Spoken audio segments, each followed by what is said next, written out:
అంబేద్కర్ ఆశయ సాధన సమితి స్వాగతం సుస్వాగతం.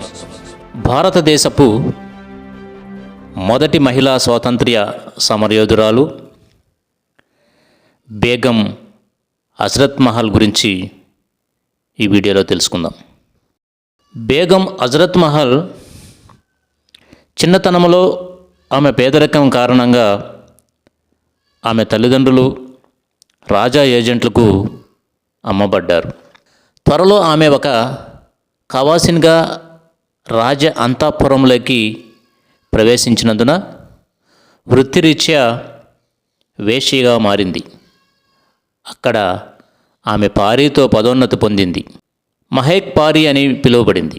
తదనంతరం అవధ్ రాజు చివరి తాజ్దార్ అవధ్ వాజిద్ అలీ షా యొక్క రాజ ఉపపత్నిగా అంగీకరించబడిన తర్వాత ఆమె బేగం అయింది. బేగం హజరత్ మహల్ బేగం ఆఫ్ అవధ్ అని కూడా పిలుస్తారు. భారతదేశపు మొదటి మహిళా స్వాతంత్ర్య సమరయోధులలో ఒకరు. 1857లో బ్రిటిష్ ఈస్ట్ ఇండియా కంపెనీకి వ్యతిరేకంగా భారతదేశం యొక్క మొదటి స్వాతంత్ర్య ఉద్యమానికి నాయకత్వం వహించారు. బేగం సాహసోపేతమైన ధైర్యవంతురాలైన మహిళ.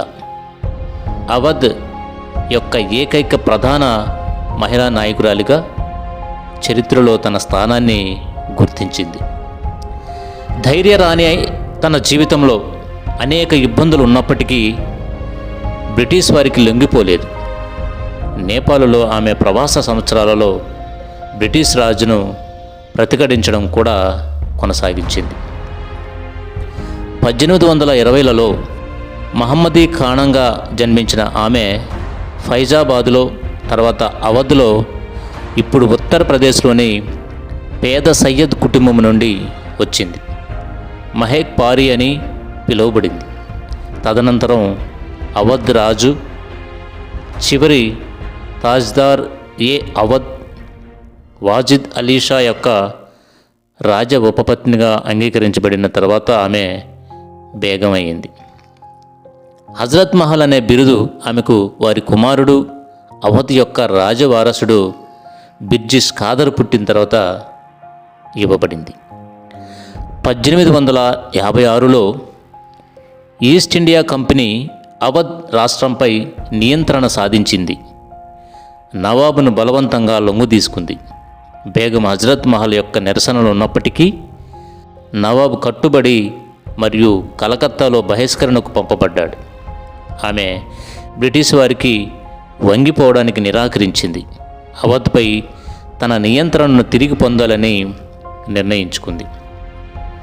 1857లో స్వాతంత్ర్యం కోసం మొదటి భారతీయ యుద్ధం గొప్ప తిరుగుబాటు ప్రారంభమైనప్పుడు ఆమె తన కుమారుడైన ప్రిన్స్ బ్రిజిస్ ఖాదర్ వాలి క్వీన్ మదర్గా అవధ్ పాలకుడు అతని మైనారిటీ సమయంలో రాజప్రతినిధిగా చేసింది.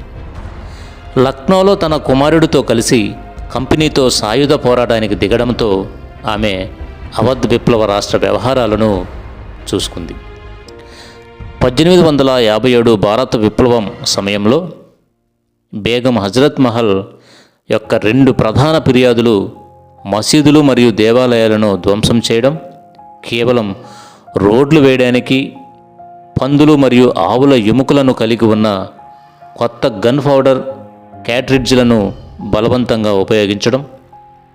బేగం హజరత్ మహల్ అవధ్ గ్రామీణ ప్రజలకు విజ్ఞప్తి చేసింది. పోరాటంలో తనతో కలిసి వచ్చేలా వారిని ప్రేరేపించింది. ఆమె తన మొత్తం సంపదను దేశం కోసం ఖర్చు చేసింది. విధేయతతో తనను అనుసరించే 1,00,000 మంది ప్రజలకు అందించడానికి ప్రయత్నించింది. వారి మద్దతుతో ఆమె ఒంటరిగా తన దళాలను విజయపథంలో నడిపించింది. లక్నోను మళ్ళీ స్వాధీనం చేసుకుంది. రాణి లక్ష్మీబాయి, బఖ్త్ ఖాన్ మరియు మౌల్వీ అబ్దుల్లా వంటి ధైర్య హృదయాలతో కలిసి ఆమె స్వాతంత్ర్య పోరాటంలో అనివార్యమని నిరూపించుకుంది. ఆమె నానాసాహెబ్తో కలిసి పనిచేసింది. షాజహాన్పూర్పై దాడి సమయంలో ఫైజాబాద్ మౌల్వీకి సహాయం చేయడానికి వెళ్ళింది. జూలై 5, 1857న ఆమె లక్నోలో భారత పాలనను విజయవంతంగా పునరుద్ధరించింది. మరోసారి సింహాసనాన్ని తన 14 ఏళ్ల కుమారుడికి అప్పగించింది. అయితే బేగం హజరత్ మహల్ లక్నో మరియు అవధ్లోని చాలా ప్రాంతాలపై నియంత్రణ కోల్పోయింది. బ్రిటిష్ దళాలు మార్చి 16, 1858న తిరిగి వచ్చిన తర్వాత ఆమె తన సైన్యంతో వెనుదిరిగింది. కానీ తిరోగమనం ఇతర ప్రదేశాలలో మళ్లీ సైనికులను ఏర్పాటు చేయడానికి ప్రయత్నించకుండా నిరోధించలేదు.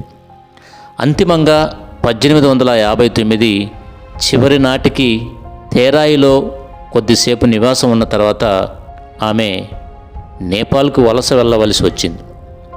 అక్కడ ఆమెకు రాణా ప్రధానమంత్రి జంగ్ బహదూర్ ఆశ్రయం నిరాకరించారు.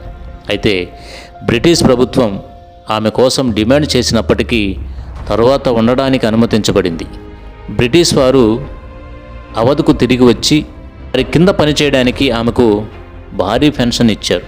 కానీ ఆమె దానిని తిరస్కరించింది. తన చివరి శ్వాస వరకు బ్రిటిష్ పాలనను ఎదురుస్తూనే ఉంది. ఆమె 59 సంవత్సరాల వయసులో ఏప్రిల్ 7న 1879న నేపాల్లోని ఖాట్మండులో మరణించింది. 1857లో జరిగిన మొదటి భారత స్వాతంత్ర్య యుద్ధంలో ఆమె పాత్ర బ్రిటిష్ సామ్రాజ్యానికి వ్యతిరేకంగా జరిగిన భారత స్వాతంత్ర ఉద్యమ చరిత్రలో ఆమెకు ఎప్పటికీ హీరో హోదానే ఇచ్చింది.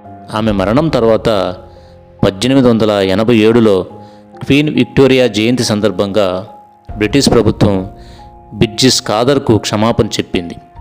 అతను ఇంటికి తిరిగి రావడానికి అనుమతించబడింది.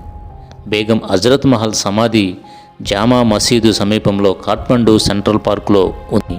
దీనిని జామా మసీద్ కమిటీ చూసుకుంటుంది.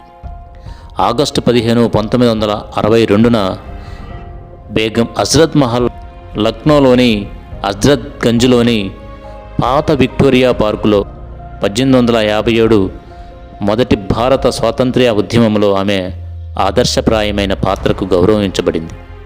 పార్కుతో పాటు పాలరాతి స్మారక చిహ్నం నిర్మించబడింది. ఇందులో 4 పాలరాతి పలకలు ఉన్నాయి. అవధ్ రాజా కుటుంబం యొక్క కోట్ ఆఫ్ ఆర్మ్స్ కలిగి ఉన్న గుండ్రని ఇత్తడి పలకాలు ఈ పార్కు దసరా మరియు లక్నో మహోత్సవంలో రామ్లీలా మరియు భోగి మంటల కోసం ఉపయోగించబడింది. మే 10, 1984న భారత ప్రభుత్వం బేగం హజరత్ మహల్ గౌరవార్థ స్మారక స్టాంపును విడుదల చేసింది. మైనారిటీ వ్యవహారాల మంత్రిత్వ శాఖ భారతదేశంలోని మైనారిటీ వర్గాలకు చెందిన ప్రతిభావంతులైన బాలికల కోసం బేగం హజరత్ మహల్ నేషనల్ స్కాలర్షిప్ను ప్రారంభించింది. ఈ scholarship Maulana Azad education foundation ద్వారా అమలు చేయబడుతుంది. బేగం హజరత్ మహల్ అందరికీ స్ఫూర్తిదాయకం. ఆమె ప్రపంచంలోని గొప్ప వలసవాదులతో బ్రిటిష్ రాజుతో ఒంటరిగా పోరాడింది. ఆమె తన కాలంలోని గొప్ప న్యాయవాదులలో ఒకరు. అసమానత మరియు అన్యాయానికి వ్యతిరేకంగా తన స్వరాన్ని పెంచారు. ఆమె మత సహనం మరియు స్నేహానికి చిహ్నంగా కూడా పనిచేస్తుంది.